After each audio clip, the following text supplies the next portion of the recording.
So I'm here today with attorney Paul McGrady. And Paul, can you tell me a little bit about what type of attorney you are? I'm a really good attorney. Okay. Yeah. So what type of matters and problems do you help solve for your clients? So I'm a trademark attorney. So a lot of what I do involves trademark litigation and involves trademark prosecution, clearing marks, protecting those marks from infringing uses of third parties. I've developed a reputation in the space as someone who is heavily involved in the internet and domain name enforcement. I'm heavily active in ICANN, involved in policy development, but also contractual compliance issues and things of that nature. And so clients come to me oftentimes, at least initially, for help dealing with an online infringement or counterfeiting problem. So what happens when a company finds that their products are being sold online, but not by them, but knockoffs and other products that might have fake labels on? Do you handle any of those type of projects? Sure, those things come up all the time in this practice. So there's a couple different things. Sometimes they're being sold online through websites that the infringers own themselves. That is one track. Other times they show up on various sales platforms, and that's handled by a completely different track. Should we talk about both a little bit? Sure. So when it comes to websites that the infringer may own themselves, that's very often handled with takedown notices to hosts. It's back in the day when Whois was as more accessible than it's going to be in the future, and we can talk a bit about that too. You would use Whois searches, you would run reverse registrant searches, find out the full universe about the bad guys we're up to, more hosting takedowns, maybe a UDRP complaint, which is an informal domain name complaint on the papers only. And then sometimes you would have to go in and file lawsuits either for trademark infringement or cyber squatting or both, just depending on the facts of the case. But as I mentioned, Whois is changing. We can talk a bit about that. Paul, can you tell me a little bit more about the platform issues? Sure. So the platform issues are different than in the cases where the bad guy owns a domain name himself. The bad guy may be taking advantage of legitimate platforms to sell infringing counterfeit goods. In those cases, many of those platforms will have a notice and takedown mechanism. Those are not meant to be used just to keep your trade channels clear, but rather to be used to report actually infringing counterfeit materials and sales, to have those taken down. If you have repeat offenders, it can get a little messier because you do ultimately need to find out who they are. And unlike domain names, who have up until very recently had a predictable Whois framework, the platforms don't have anything like that. Let's say you identify a website that is selling your client's products. How have you gone about unmasking those entities in the past when they're hidden behind proxies? Sure.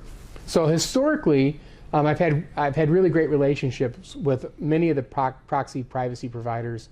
A lot of them are legitimate outfits that have a mechanism by which you can alert them to a concern, and either they write to their customer directly and tell them to contact you, or they may even reveal the underlying customer information depending on how egregious the situation is. However, those proxy providers are moving into a new era where the European privacy law is going to dramatically change what information ICANN will allow the privacy proxy provider to disclose and to whom. Great. So hide my stuff might not actually work, or whatever it's called. Yeah. So in the coming months, we are going to be seeing registrars, many of whom have privacy proxy services, implementing ICANN's new proposed GDPR compliance model. And that model basically boils down to this. There will be essentially almost every domain name will be hidden behind some sort of privacy proxy service, and brand owners who are concerned about abuse of their trademarks, either in the domain name or on the content of the website, will have to try to get access to that Whois information through an accreditation process. The problem is that GDPR compliance begins in May with stiff penalties, but there's so far no accreditation process that ICANN has even sketched out. And so we are maybe going into a period of time where there truly is a blackout of Whois between when Whois is shut off and when accreditation begins. And that will be an interesting time because brand owners will have no choice but to go to court, issue subpoenas, try to get records from the registrars and the privacy proxy services, and then engage in forensics experts to come in and try to help them determine the entire universe of the infringing actors, domain name portfolio and things like that, track them back through credit card issues, IP addresses, you name it. So the good old days of Whois are winding down. And Paul, just so you remember, as part of our practice, we often can unmask people online by looking at other data. Operators often point to their websites from various places. They get lazy, they'll use the same DNS servers, they'll use the same mail routing services, and oftentimes we've been able to unmask people even when the legal means can't identify them. But when it really comes down to it, once you get your hands on the entity, what have you had to do to get the court to allow you to do forensics to inspect the computers? Well, I mean, that's fairly straightforward, right? Because we're usually talking about, demonstrably bad guys, and going in and essentially seeking discovery orders to have the computers turned over to be looked at is fairly straightforward these days. Several years ago, it was not quite as common as it is now, but we're going to see an uptick in that kind of thing because without easy access to Whois, therefore leading to easy UDRP complaints to deal with the problems, essentially in a whack-a-mole fashion. Once a brand owner is forced to go to court, they've already gone through the effort of being there. They're going to try to get the full resources of the court behind them and trying to make the infringing material stop. You mentioned before GDPR and its impacts on your process.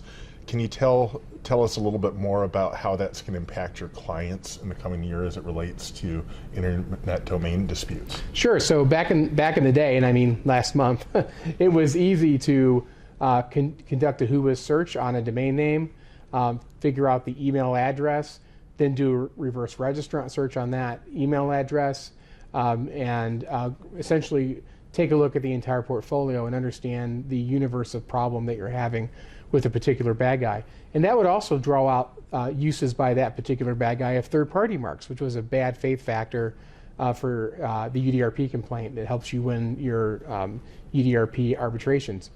But as I've mentioned, a lot of that easy access is essentially going away. And so from now, in order to prove the kinds of bad faith, multiple infringements that were easy to prove just a few weeks ago, unless I can confirms that the tiered access accreditation process will result in searchable Whois data, that easy method is going to go away.